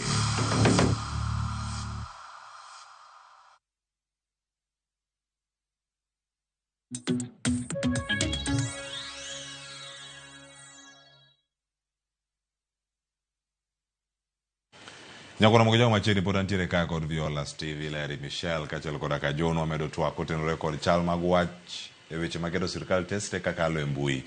Koro kamora dhi sani bende wanyalo kawo siso gi teko ma wakawe godo twak machako malo ni waring kod nyaka counties ma Kisumo, Siaya, Homa Bay, Migori. Koko nonya bedo kwa goe ndi malo to piny ka onge koko ma igoyo. Debed ni en ang'o matimore piny kae ma po nono oganda moko penjore ni be nitie gima long'o manyalo wuok e karka manang'wa twage sani kapok ang'a kawo weche mamoko ma pod ang'e ni ang'a kawo e mbui kachiel kachiel. Steve, antiere kuomi kochako kodi tielo mar ariyo e twak madhi go nyime sani. Okay, erokamano ahinya kuom thuolo makende bang' yweyo. Ne rowere maneno kawuono. Gima daher kono kata daher jiwa mondo wang'e kapok wagone president kata rais wuon kaunda koko ber kwa ng'iane, let us trickle it down to our counties. Wang'iane nang'a matimore counties wa. Et counties wagi be wasefwenyo no nitie weche manono matimore mang'eny kabisa. To nikech government masani bong'e, serikal masani ong'e maber niya, we as Gen Zs, the fear is gone. One ready for anything. Mono momiyo kwaduoge counties wa kapok obiro gone Ruto koko malo koni. Waduoga ne counties wa kae. Anaja Homa Bay County. High capital mar Homa Bay, maneno Yugis Town. Oyugis Town gimanya wache in the entire Homa Bay County. Nitie wang'ayo ma connect from Kisumu to Kisii. That is a major highway in Homa Bay County. To wangayono lit kabisa kaka arawera mathin. Masa moro be kani ndalo rusa agori ariembo pikipiki agongware. Lit na kabisa kana dhi Homa Bay awuok Nairobi kae. Tanino along that major highway. Akia serikal mano chung ne loso ndarano. But en gima lit kabisa. Ka jogo trap wage tho. To gima mi wacho no nor gi trap wage tho. Ido ka bath ndara. Kano somo the initial plan kan loso ndarano. Nentie some pavement kata what do we call it? Ndi gima chalo pavement kata tunnel mano nego los e bath ndara. To kana doko ma be doko olno kite lak ndara koni lak highway koni gi lak highway koni. To kanye kumonego beno pedestrians wuothe to joma nigi pikipiki kata ndiga be nyalo jole. To kana dhia doko ole kite. Achono mati magalagala kabisa. Kendo ma ndie kama pesa moro ndeka kuma pesa moro die mondo ko tim tich magalagala kamani. Koro ne joma neno TV kawuono to the county government of Homa Bay, we want to inject it, or I'm injecting it today. That road from Kisumu madhi nyaka Kisii mangado dier dala wa Oyu giskanyo. Kite muolo no e bath ndara go. Kite go nego jo apiko. Kite go kata dayo kolwar piny. Dayo chonge ok dong. Koro ino kanyo mano apaya makalo Oyugis ka ochomo Kisii. Mano ndara mantiere lwet sirkal mamalo. Mano man national government. Kendo karange ke jo Kenya. Kendo mag jo county gintie gi ting mari kama nego beni girango. Gini ka irange magi matimore county mari. Injecte yo machal nade. Bene ka korwa wacho weche mag mbui. Isetiyo kod thuolo mari e mbui nade mondo mi kaw kite ma okete bath ndara ka titag go ng'ato kacha ok ibago ng'ato. Koro mbui kacha ego picha tiketo e mbui. Ti wacho gimeda wacho wi kidine. Koro imiyo wasigand kidi ming'eyo. Kotiore kata bisa go sigana ni koso ni neno ti wuok e wacho ni kore kokida biro inject e TV kawuono. Ero kama ne nyakli ofas. Kane wang'anyo ndalo Gen Zs, natelo ne rowere mane ng'anyo Gen Zs e chuny boma ma Oyugis town. Nokwongo wagone serikal kuom kelonwa kitego mano ng'anyo go maber kabisa, no pango gi e ndara very early in the morning. To ka gachi ne kadho to nwanya block go geche kanwa inject ne national government kanwa dagi wach finance bill. Koro with that nwago picha wan gi X account kidhi pages ga Loch Wietek e Twitter kata X kidhi TikTok. I recorded a video doing the same Loch Wietek kana pingo wach kidi manuket na bath ndara magalagalago. But one gi moro achiel Cleophas Mathago wa mwalo kalukoni. Our leaders are Kasipul constituency. We have a lot of threats from our legislators. Jogo miwa threats magalagala kabisa. It is only in Kasipul mwaseneno illegal killing and abduction of youths. Malit kabisa. Kedoka one developed county ka uono tidoka podi in kwalo yudhe podi tongo yudhe podi timruok nade podi timo rojo tendwa go ema sia wechego en gima lit kendo rach kabisa en gima ko yudo thuolo kama to ber ko kono jotendo no gimutimo dalok ber kech kuneno ka loch timo ma loch rach kuneno ka loch timo ma nyathino dwaro kiboko kuneno ka kendo the extent mungado dhindo gi unego. We have one gi evidence e kalatas usenego rawere mung'eyo kendo watemo ga matek mondo wakemia wicha ilago podi kono wan we are coming for you guys. Kore en wach malit kabisa to wan kaka Gen Z ok walur kata mathin. My time what 2027 wadhi mobilize wadhi timo civic education kila youth kipande kwa mdomo. Youth nyaka go kura to nakater jotendwa masani gi dala te. Kero kama kipande kwa mdomo. Dong tinge lwetu koso eno kana koso no mala kone kamitiere John Machine. Ero kama no I am Migori County. Migori tiyo. Migori County kendo ada wuo matin kuom Migori County tiyo. Orga in kirangi kakarawera. An kakarange rawera. Ano ka en mayuarruok masiko bedo left and center. Mamondo mi governor ti. Okane karani governor tiyo ekech pok aneno kata ni odhi kama oyaw gimoro. En mana kanene to dhi eliel giduokore gi ng'ato. Gimotimo I don't know. And then koro ka narrow it down abire e Rongo constituency sub county ka kendo osiep na Ilari dwaro koma kanyo e kinde mabiro. Wayudo ni owacho ni mabiro ni owacho ni Gen Z odonje onge machielo en pa ma Gen Z odwano unite the Gen Zs marongo. Wan gi wan gi yore moko matudowa kata e kuonde mwawuothe within Rongo. Wayudo ni ka jotendwa gibiro manyo kura kuomwa, they promise us ni yo ni dhi losi. Ani kuma ayaye mokwongo mondo mi idhiye ka koth chwe, ka poni koth chwe, it is a problem. To iyudo ni kinde yiero kendo ndalo ma josiasa wuotho koni gi kocha cha, gibiro ni yo ni wadhi loso, wadhi timo kama to kodhi to biro choka kokelo chuodho oketonu ewi yo molo kata nowe kaka nowe chon. Wayudo ni sani movement within that locality, it is very difficult. And then one the political ruggles within Rongo. Iyudo ni aspirant gi the sitting MPs gi yuare kama pile ni ng'ani wacho kama, and then gima gitimogo marach gi kawo yudhewa matindo kendo gi keto kumoro achiel. There is a day mane yuarruok moro wuok Rongo kendo natemo wuok e mbui ka nawacho weche moko to ne yo wang' kabisa, weche no wuok maler kabisa. Hapa ni nocheko gi ka yo wang' weche jolal. Weche lal kabisa. Timore kata eno sega temo bedo kumoro weche okuogi. Weche okuogi yudo ka jotendwa monego ritwa sechegi yudo ka gikelo chaos within the town ma oil ni matindo mawango ok nyatimore. Raweri mawuok mar manyo pesa gi yor boda ng'ani ok nyariembo apiko ne within the town e yo mayot kabisa. Wayudo ni en yuarruok kibakidi koni gi kocha kendo ji chwadore gi ludhe inem mar praise jatelo ni ng'ani superior, ng'ani maduong' monego miluor. It is not good at all. Kaka rawere matindo anasetemoga, we use the social media. Hapa ni katilari nitie ye kanyo. We have the political social media marwa within the locality. Asetemoga raise issues about the roads, steamer. Tiyudo ka sechego ineni maka ng'at moro ma itemo sundo jakwedo ikwedo gik ma ikwedo telo no. Jomagi maneno gin jotelo man ka jok mantiere alwora mag ukoso gin mane mana jotendwa mana ka mwasudo jotendwa wan go erokamano nikech okada wuok kaunti ma Migori kapok awinji iler karka to kutiyo kode bende usetiyo kode kiwango ma utiyo kode malo kae mar wacho must go. Yiena mondo awachi ni gima miyo watiyo kata wago koko kata neno ni wago koko e social media en nikech wan wagombo dongruok. Onge gima ojende matindo magin the next generation mar society ma wantiere ni gombo mopogore gi dongruok.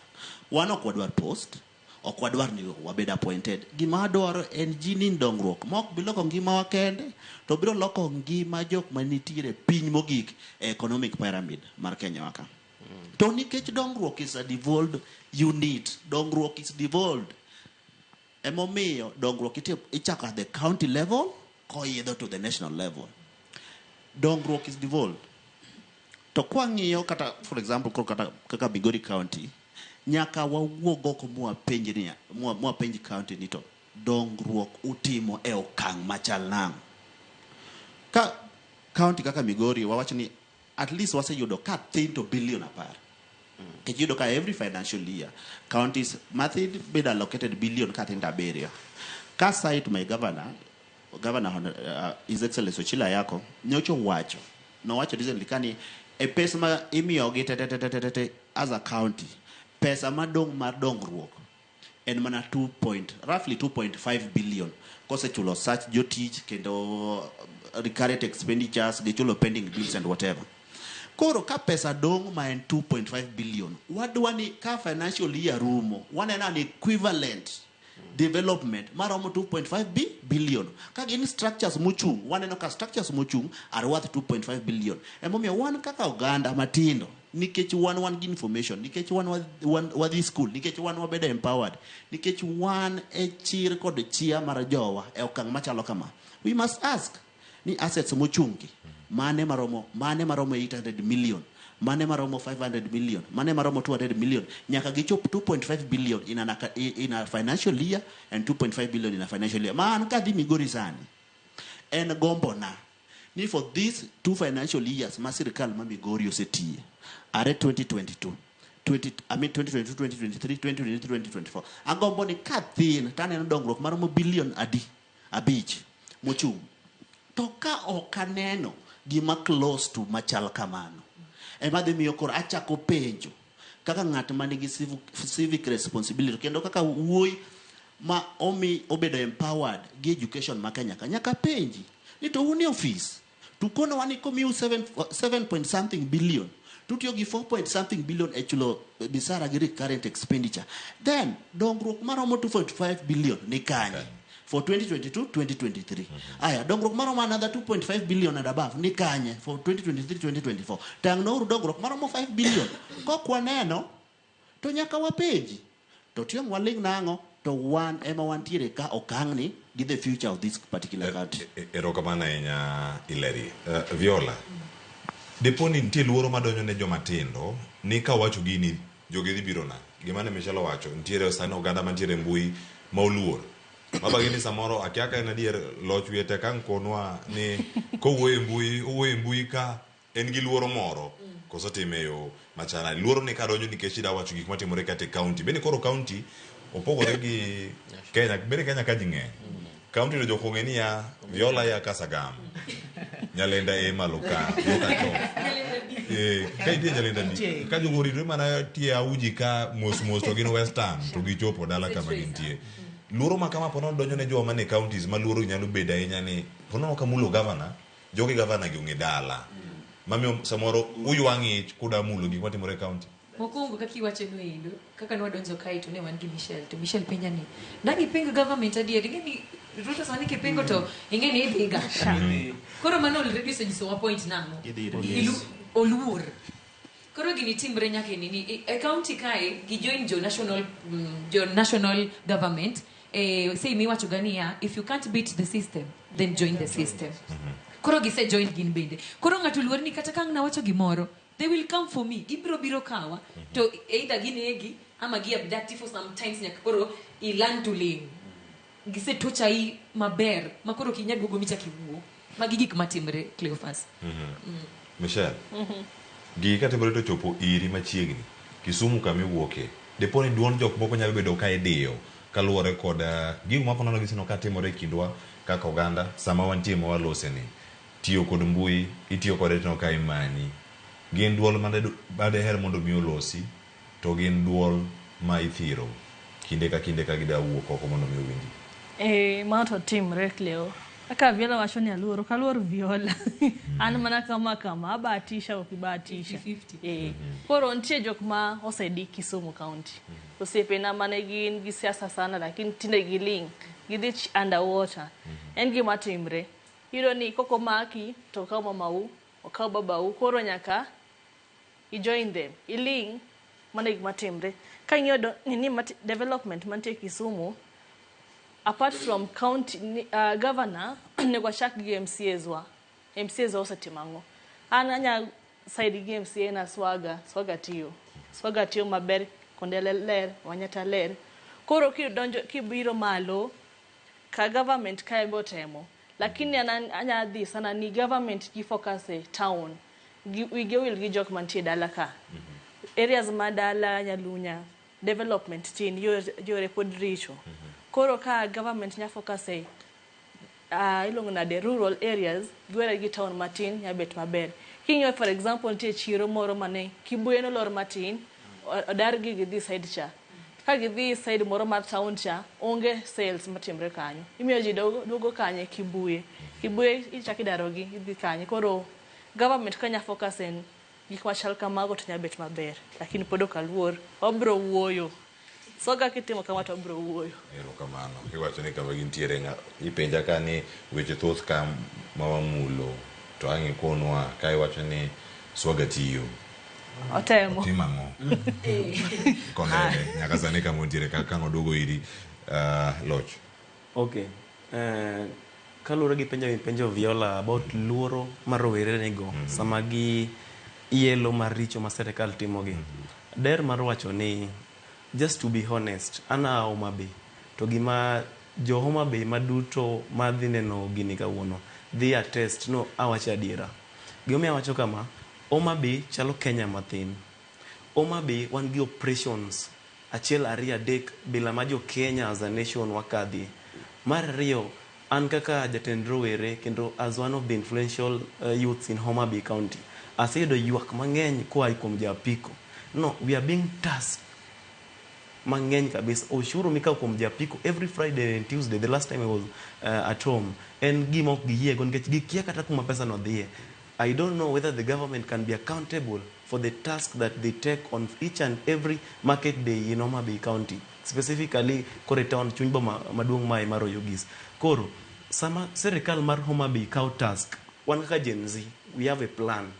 Before the end of this year, bang' kwaseloro wadoke rusa, we are going to approach the headquarters, county headquarters of Homa Bay, mondo gibeda gitimane accountability mar each and every task magikawo e wiji. Nikech ok wadwar county ma wan go operations left, right and center. When it comes to rido ng'awo ne ji ngima, kendo kipingo serikal mathin ni kiwacho gimoro about ng'ane timanyi, gino is very rampant in Homa Bay.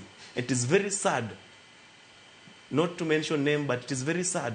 One of our top officials in Homa Bay County side ga gijo nek manego rawere. Recently kanje ka ginego kijana milongo no koda piny teno neno nen tho malich ahinya, no tho e yor siasa to koda no jo rowere pod tho bilago. Mar ariyo, an kaka naulra na wachuno niya atiye foundation mar NGO makonyo jomochando e Kasipul constituency milongo ni Kwame Otende Foundation. Through that foundation, kaluwore gi ywak and grievances mawinjo from jopiny, nyiso ni there is something wrong with these constituencies in Homa Bay County. Specifically, koro kawuoyi Kasipul, let me inject up vizuri. Kawuoyi Kasipul, wan gi foundation mathin mabe bade pok oyawre malach ahinya. To kaluwore gi gik mutimo, ywak mwayudo kuom jopiny, jo Kasipul constituency thagore, nyithindo ok yud basari, mond liete ok yud kony, jogi sando nyaka title deeds. Ineno, en wach malich ahinya. To wacho gi mbui, uwacho gi nikech kauno ka walose mbui gi teka to wawacho gi ni ndara mane ok dhi kure. Mbui ma walose kawuono ni. Itiyo kode nade mag wacho ni basari gi onge. Koso in mana ng'at achiel kende matime. Koso un gi jok moko mantiere kama gisewacho to lal. Rowere gima dawacho ni pod giluo to gima dana kongi, wan kaka Gen Z, wan kaka slogan achiel, we died long time ago. We don't fear death anymore. Tho ng'ato Nyasaye ema pango. Wabiro gima notimore Gen Z ndalo mar rejecting the finance bill mariga mokadho cha, gicha waduogo go better than re-energize mokalo kaka ne nitie. Waduogo to wadhi donjo, wachako gi counties, wachako gi wards wa, from wards wadonje constituency, from constituency wadonje county, kapok wabiro go national government. Nikech kwachake gi malo ka to pek, waduogo gi piny kae to waywe uchafu yote from ward reps to MPs to governors. Mano momiyo ada encourage youths, let us not fear these people. We have tried it before, they have oppressed us enough. It is our time. Youths, our time is now. Awinjo ka Migori nitie ariyo, wan gi Kisumu bende ariyo, Siaya onge goka. Migori ka, Homa Bay, ya Oyugis. Chaka da penj mana kumoro achiel, Oyugis town ka. Osiepa moro nitiere ma nigi kare mar thieth e kaunti ma Homa Bay. Oyugis boma no. Owacho ni rumbi mar koth kokala kala Homa Bay Oyugis. Okoth, rumbi mar koth, ma achiel kene molwara mana matin to stimo lalo Oyugis mangima. Mana dichiel, to ken kata ni en gimoro matimore ka unukinyo kotimre, kiny bende ka gino timre pod odhi mbele ka. Weche machalo kaka keyo teko mag sitima mantiere alwora, telo makare, gini kukawo gi kata kama untiere kaka jodak mano ma Oyugis. Depo ni moko gin comfortable ahinya, mok gine ni gik moko nyabedo ni timore magalagala. Wach sitima ni, bose bedo kodu kanyo. Gima nyalo wacho, biro Nairobi okonya seriously. Ineno stima. Kapok na biro Nairobi. Kapok na biro Nairobi. Nakia ni ya, ka koth ochwe stima, karo koth nyachwe ma stima dong. It is something common, mosebedo part and parcel of our livelihood. Gima wadaka kodak dala. Ni ya, koth kondeng, to stima nyaka lal. Koth kondeng andenga Homa Bay, stima nyaka lal. Ahinyo Oyugis ka? Town chuny boma ka. koro gimane gipenjo ni to stago wagan kaka rawen ngech samoro wan wang'eny mbui kabisa my office wa simbe wagi office to customer ka to wa dedo ka mach ionge gore si bionge bundles koro ionge ba yo kinyal access gi party more piny to gima der mana jio maybe to the Kenya Power kech mato koro ko doke county government gin comfortable gin chado office gi stima lale to the Kenya Power kuyiene wa kaka rowere wadwa ng'iane wach gimomiyo stima lal. Thank you, Cleophas, for bringing that conversation up. Stima lal Homa Bay mok ber. Komba ono kotho ndeng ni stima lal, omano kotho ndeng ni stima lal. To gimo ng'eno gir chakre ka serikal ka. We don't know the bad deeds magitimo. Kun ka pinyo stima lal piny to nyono serikal kwalo. Maro malala la pile ka pile. Dinno gimbe gi kwalo sama stima lal. To kapok wacho mano, nyaka odwa ng'iane matut gimomiyo stima lal. For that, adani miya thuolo makende ka dok dala wang'ni. Adhi akawa ni Gen Z moko achiel ariyo atima ne research to sama koro omiwa ginene Ministry of Energy and Petroleum ma omak gi wuodwa kendo jadala Opiyo Wandayi kiwinjo wa kawuono lima ne Homa Bay to kotho yude ne Homa Bay mondo gino wach stima ne maber mana dhi timo research kendo next time ka visit station abro koni ko lose kata ko lose to ngech gino ketho no siptende omiyo jomoko wito ngimagi owito oketho ohala wan gi bakeries tindo yugis wan gi skunde ma ka stima lal to gitiyo gi a lot of petrol in fueling those generators koro with that we are asking Opiyo Wandayi olimo Homa Bay kotho yude ane kanyo mondo experience kaka gimo ayudo. John. Yes. Ado wacho gimoro achiel kabisa. Kendo pod ada wuoyo ma Irongo kumae. Wayudo ka the major problem ma wan go kabisa waonge yore maketowa accessibility roads materowa e vijijini e delni. Wayudo ka yore ma wan go gin modin kendo condition ma gin go bericho kabisa maka koth chwe we can't assess them. Wayudo ni social media kata mbui watiyogo mondo wasundgo gigi mano wasetimo. Wach machielo madamedo asomo e skul miluongo ni Siala Technical ene boma marongo kiridorie onyawe kidhe Homa Bay. Wayudo ni skul ni mondo mi access ka gari moro apiny to moro amalo mano yo madhi skul okunya gwenyo ruma yo. Wayudo ni en ndara mo mathin kama ka gari dwa kadho gari maduong komred nyaka chung eko ka gari timang'owa gari kal. Watemo sundo serikal marwa ni skul ma Siala sani is developed kendo wagombo ni mondo rawere makachacha kata comrades makachacha they enjoy biro gi mag skul kendo security magi ka giwuothe ndara otem yarnwa go mapiny. And then Siala ka koth chwe you can't move. Yudo ka comrade nyaka ywe matin nekech en iluongo nang yaw chiluongo nang so en swampy area maka koth chwe to nyaka rit matin ko kinyalo access.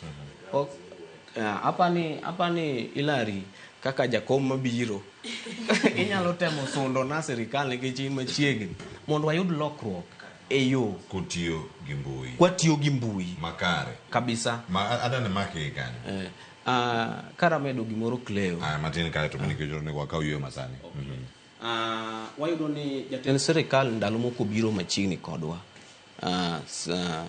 skul moni Nyarach machiegni kanyo kendo no sundo ne comrades wa ni idhi kelne skul ang'owa bas to nyaka kawuono kidhi iwinjo gima mathrumbu ye mana chaka yude gini kaka no wache visit manobiro go ndalo mayudo kap MPs mag ODM odhi visit State House ka koro nentie kaka MPs dware okele machiegni within the constituencies mag yae o promise ni adhi kelo bus ang'owa in that institution nyaka wuono pok wayudo bus tiyudo ka CSS bire school mang'eny this message ogikelnwa koro wayudo ni stories ajaba ng'eny serikal kabisa giwe wuondo comrades wadwaro bus no kaka jo Siala. Erokamano ina koro mujangu winjo en jok maluwo chenro machiegni kod jatend piny Kenya William Ruto. Viola erokamano ina kumbiro kodo ka podi Steve kachel koda ka Hilary Michelle kod John pod wan kod ka waduogo kanya koro mujongo darange e okang' moro machielo kapod wantiere kodu karka ka watemo mana rango kaka oganda wasudo wanyatiyo gi mbui machal nade keto sirkal tesre to bende uduto ka waduogo kaachiel koda keni janeno marwa waduogo kae mondo mi wapenji ni ka en keto sirkal tesre tiyo gi mbui nyaka bed mana yang' kende koso nyalo bedo kode mawacho ni en constructive iwacho ni criticism koso warange yo makare ka en moro mochomo yo wakawiyo masana duogo kodu kae kikudhi mabor.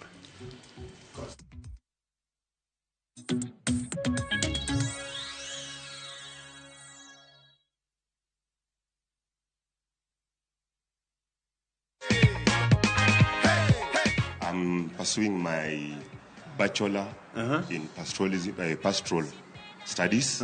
Nilikuwa nimepata Sunday message next Monday tunarudi shule classes kufunga second year third semester na sikuwa na pesa. Nilipoangalia runinga kitu ikatrigger tu my interest. Unatafuta pesa na pesa ndio hii.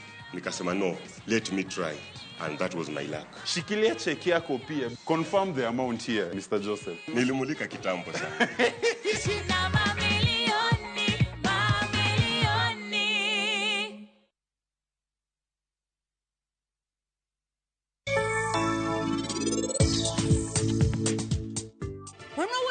Nimi bendi pere wingi mani to ka koro gimaracho timi kama intiere no in gi kideu kata matin waya anayudo lipot moro hospital e odgi Nimi to lipot ni wacho maber ahinya ni Nimi pek. Jatelo madam owuok odhi tich matin to en owacho noduogo mana sani. Ang'o momiyo in ok idhi kode? Dadhi kode nade? Iwuon ni wacho ni kik wawuog e dalani. In kendo iselalo files na nang'o? An asebiro hospital ni nyadidek odiochienge adek masebiro kae gi te in iselalo na appointment letter.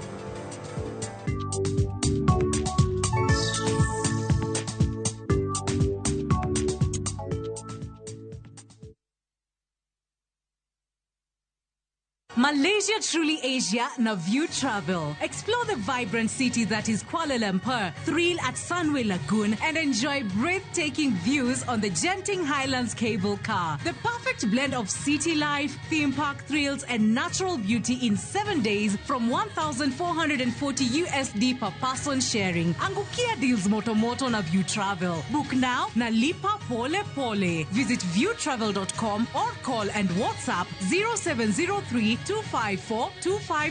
View Travel. Dream, explore, discover.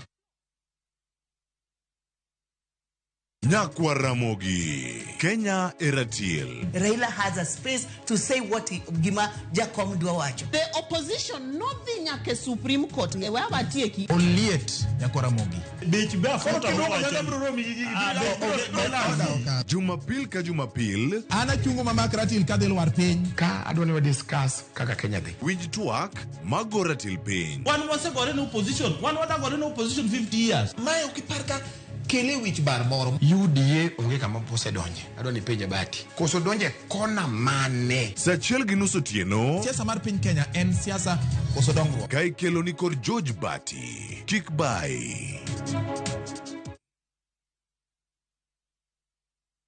Thank you for calling me. I appreciate that you're calling. I'll pick your call shortly. In case I don't pick your call, I'll reach out as soon as I can. Dial *811*496# to get "Thank you for calling me" as your skiza tune.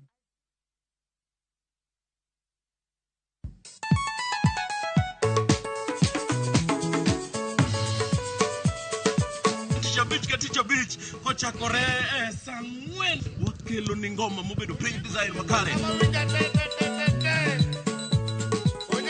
Ramogi TV biro kanyakla kaachiel kod Ramogi Radio kama bende stima riwore kod P. Yawanya wauntie kikubed mabor nyaka Ramogi nikech kae e kuma yudo gik mamit kabisa e Ramogi Night this. Ukange gimoro tawinjo. Romani ninja the entertainer wajon maintain your position. Idi yuda kanyo kika fire gudi local instrumental. Wawachoni kete manaka. Teacher Beach ka Teacher Beach sangwen otieno.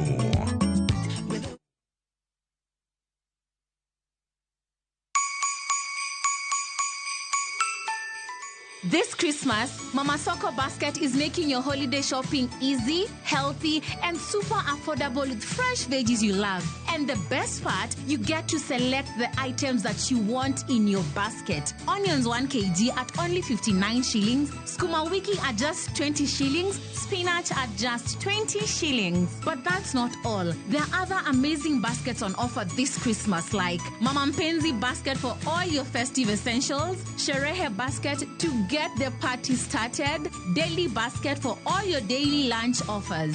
Dial *487*5# and select your items and buy straight from your phone. You'll get a code sent to your phone, then pick up your fresh goodies from any Quickmart supermarket near you. Super easy, fast, and so convenient.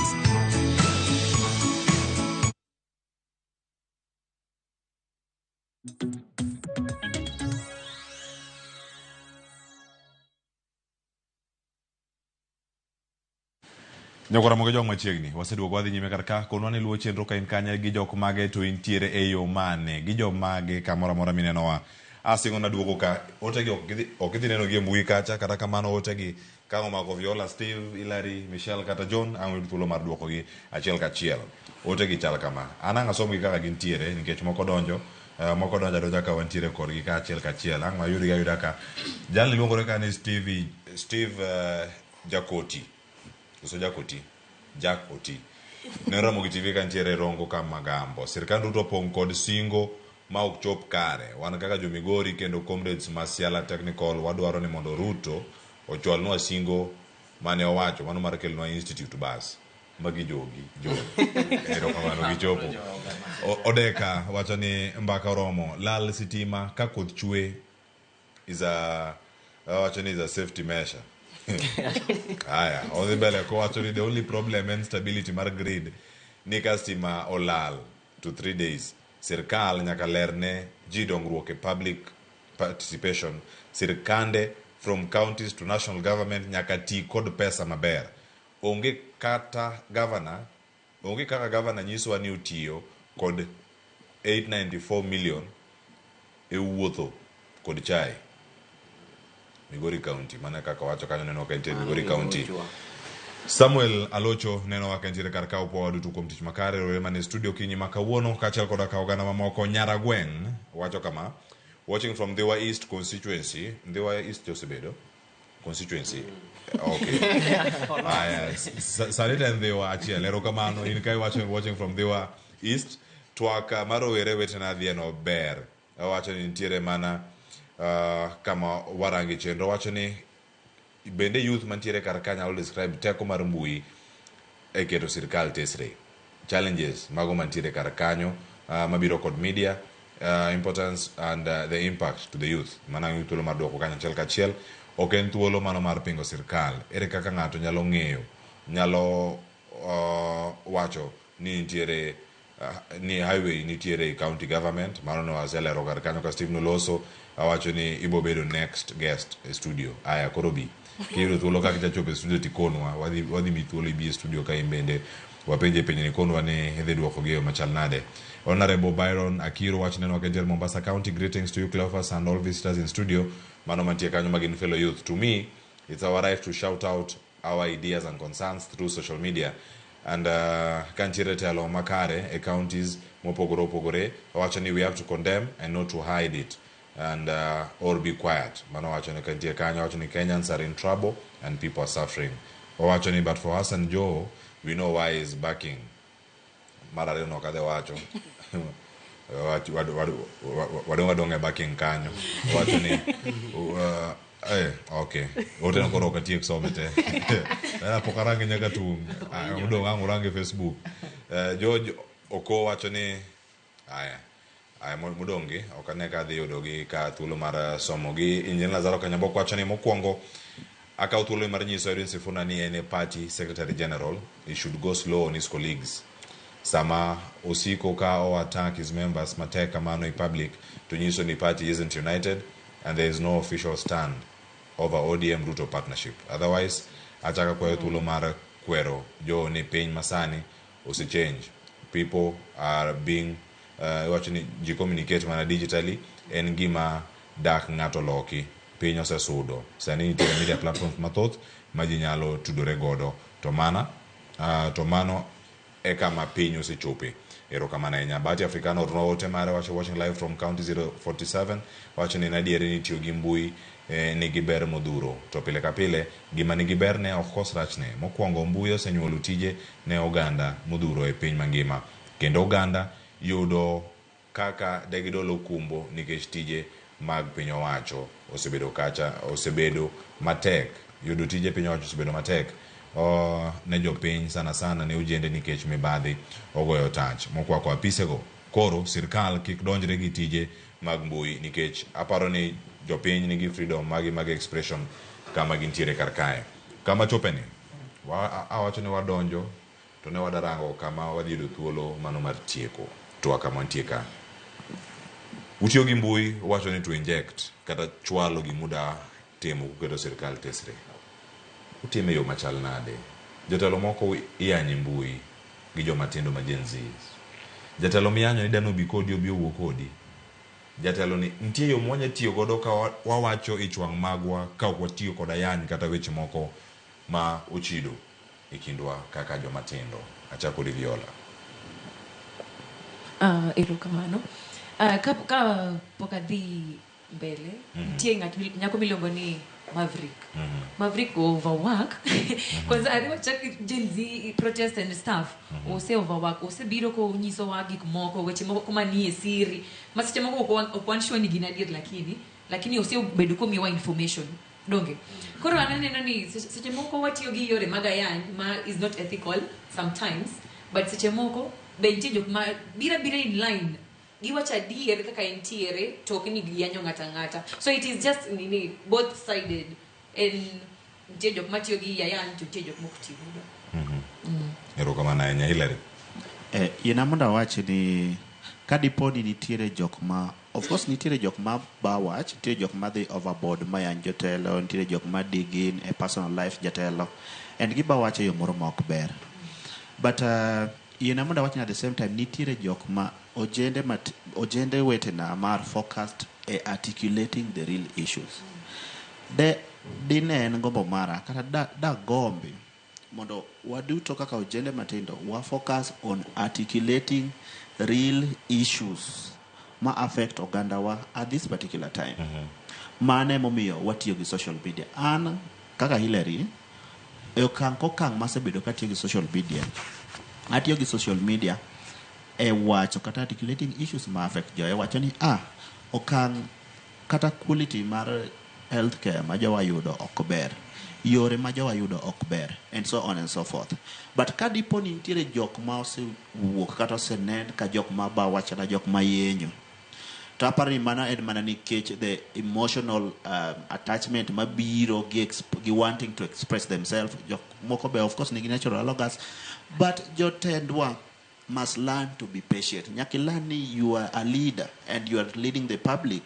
So nyaki puonjri bedo ng'at mobolore and listening regardless of okay. Onegi tema understand ni ama is ng'apa is trying to express themselves. Because of a frustrating situation magintiere. Otherwise de gin maber de ogiyenye. Erokamano ahinya Hilary. Michelle. Erokamano Cleo. Yoshoga ni nyathi kokoso timanyo kaka ipuonje. Kaka osewacho Hilary wacho nitie jok moko ma ki address gino mos. No kanza chika nangi mirima. Koro nitie jok ma nigi mirima kamano ma yudo ni gi attack gi yenyo. To samoro yudo ni government ka koro jono wuoyo. Koro en back to back. Yanyi. Mono bentie. Alafu nitie different ways of receive information. Anya wache mos, wache ni Viola idia miriambo. Inidhi kawe na yanyi, mono benitie. Lakini kwa nitie rowere ma yenyo nego gidog piny matin. Giwachacha direct ni jatelo ni wondowa. Okne jatelo ang'o kamano. Erokamano ahinya. Steve, aniri kanyo mondo mewid paro kotenore koda dhok motiyo godo e mbui kacha. In isebedo kichwalo weche gi e yo machal nade. Kida loso kuom ranyisi gi governor ma Homa Bay County mari kata kida loso kod jaod bura ma samoro basari oleo. Idhi e mbui tiyo gi dhok mane? Maponono osebedo ka owinjo kata koko winji Ponono inyalo miyowa mana siri no mondo mi Viola gi Lange ka gi anyalenda kikiti kode kikiti kiteko mathoth e mbui e weche ma samoro ok debed makare kuom ranyisi. Okay, ne wan kaka rawere mathindo yenyo ok en gima ber, but criticizing the government in a respectful way ema dhi kelo a good response kata ema dhi chwako jatelo mane position mora mora mondo ti. Yenyo ok en solution. We have better ways of articulating or addressing our grievances or rather the gik maricho ma serikal timo. Again, daer jiwo jayuth mora mora kwanyalo wuo kata kwanya bedo inspired gi tich ma Morara Kibaso timo, main party leader mar Inject. Kidhi e TikTok imanyo The Vampire Diaries, king'eyo gik ma Morara timo through The Vampire Diaries, gik mo kaka oelo weche ma serikal timo, ok oyany serikal, owacha ni ya obiro gi figures and ong'eyo gimo timo, he is well informed. To koni ni ya team no ket pesa machal kama to gimo setim onge. Koro if we can be inspired gi tich ma Morara Kibaso timo, mamane job description mo wan kaka Gen Z ulo kata oppose government in a very respectful way, give facts kata gintamo gi duoko. Mar ariyo, ng'ato penjo kanya about the impact ma social media kata mbui konyo kaka rawere. Gima der advice kata jiwo rawere mang'eny pod ni dala kor gwenge mopogore Aresi nyaka Migori niya rawere oneno kacha wan gi Instagram, wan gi YouTube, wan gi Twitter kata X, wan gi Likey, wan gi TikTok, mabisa ni kor vibrant ahinya, wan gi Facebook. Mbui konyowa kama impact ni kaka kienyeji pro mandala kaka wan ogoli kienyeji pro to keli kienyeji, ogoli kienyeji to keli bedo well informed, to keli bedo well informed to expose to you civilize, to civilize to kelo ni that to keli machiegni gi opportunities, so opportunities teenager telo maki koro tusipuze kikwacha mbui brogoli kienyeji pro to being a leader. Erokamano John, wach mara dok matieko do mbui kacha ka duogo ikero gi wach mogik achiel ng'ato ka ng'ato ka mwatieko. Erokamano. Andago jiwo rowere wetena kata youths. Ni seche mwawuoyo gi jotelo, they are our leaders seche. Wameja on the factual, yani gigo matimore gadieri. Ibed informed. Amor gi gima ng'ane wacho about the Morara Kubaso. Morara Kubaso Ruto ok nyadhi manyo. But inya manye no obi ye serikal nikech omi detailed information kaka gino timore, pesa manochiw, mochiw ni ang'owa, invoice about pesa mane kaka gigo ne otimore. Koro kaka joma tindo, rowere matindo, wabed jogo manigi factual. Yani kidwa wacho ni jatelo ni no promise wa ni kelo nwa yo to kokelo, ing'eyo gimi wacho. To jotendwa be nyaudo ni no promise gimoro to kotimo. Gino chaklo kidhi penje to doko ne ayany kendo. Yana promise na kelo ma to kakelo. Koro en ayany or another way. And then gima na bed jiwo rowere matindo kendo. The social life ma jatelo wawega donje. Nikech each and every person, ng'ato ka ng'ato nigi social life ne kakodak in his locality. Koro ka ng'ato en ja sherehe ojatelo ng'ani en ng'ama chal nade live deal gi gimotimo nwa kech human being dhano nyaka bed gi his way of living the social life. Yeah, thank you. Kako wacha tini waweri gi life mad jotelo kisebeti jatelo to your business is our business. Ng'ato kaka Ruto kosebeti malo kacha gimoro moro motimo is our business, nyaka follow up on it. You must behave morally, yes, ethically and as a civic responsible citizen. Yes. Wach mogik chak kode ina muda wach mogik nikech no wuoyo etio gi mbui kingiri TV to dhi loro TV no be agineri bakma erokamano nikech no wuoyo etio gi mbui e yor keto sirkal tesre we aket sirkanda achiel tesre ende wachak gi wacho kama nikech ang'eyo ni ka diponi information ochopo to my government or the youth bedo through social media koro wachak gi wacho ni sirkanda men ma locally men sirkal mar Migori County government. Wagone governor erokamano because waneno ka otiyo ene process matiyo kendo ene process mar gombo loko sura mar Migori County.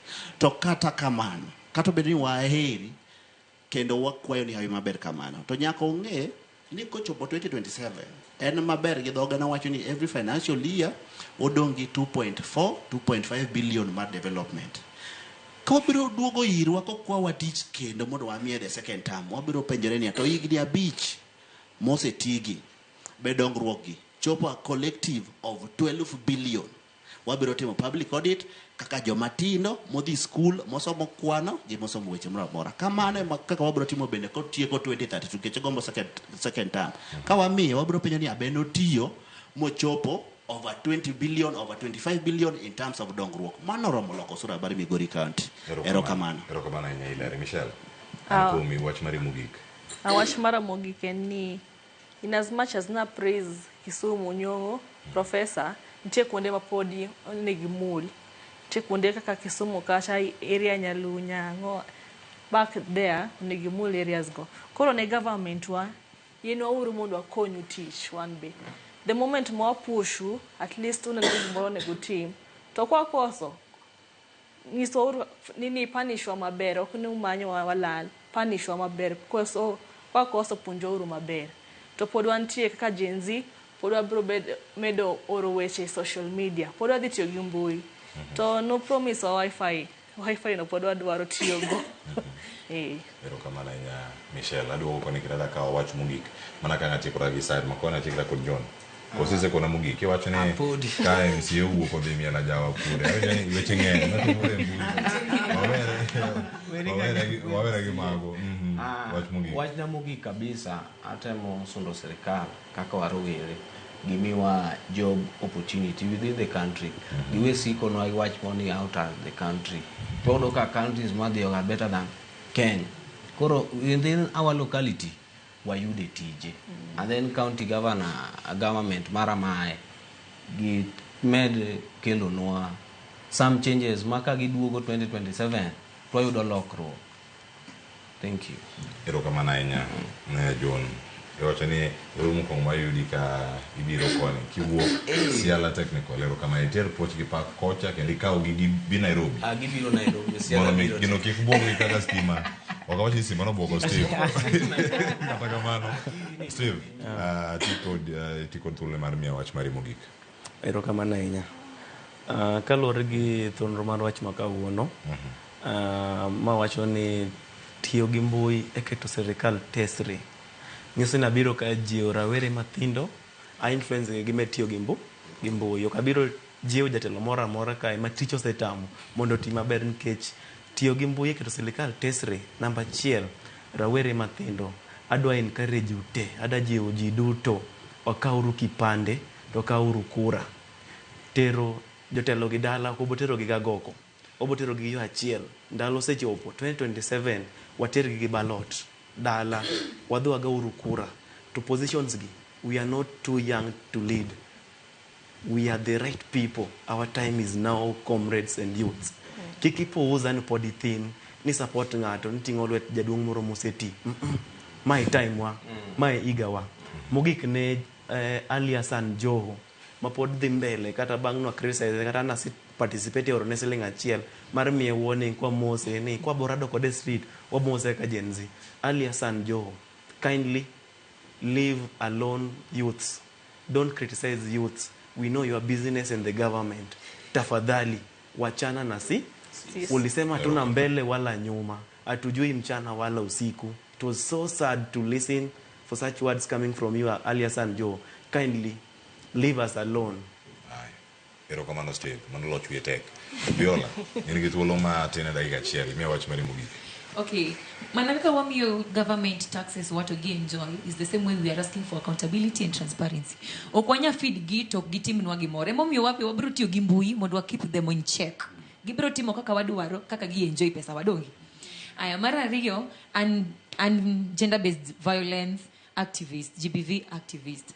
1/12th day out of 12 or out of 16 mar activism. koro wamed wacho no to any kind of violence. Violence ok ni en mar mon kende. Gender means ni one joma chuo gi joma mon wadwa duto te wabi kamoro achiel mondo wawach no to any form of violence. Ero kamano ahinya Viola kaachiel koda ka Steve, Hilary, Michelle kod John kubedo kod odiochieng' ma kawuono.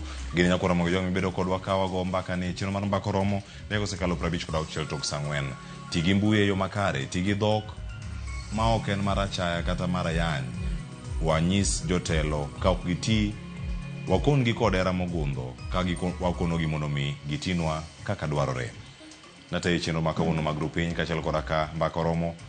Nyinga Cleophas Oluoch, jakisumo kanyakwar mokiewo nyaka Chisango elo jogo duto bobedo kodwa kar kanyo, wuodu yo Alex Obado kod Lange duto gi jogo bende mane ni kodwa e kiru machielo ka waiko weche manyien.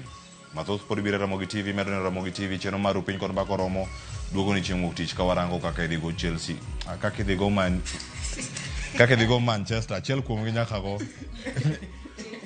oriti masani. Medo ne Ramogi TV.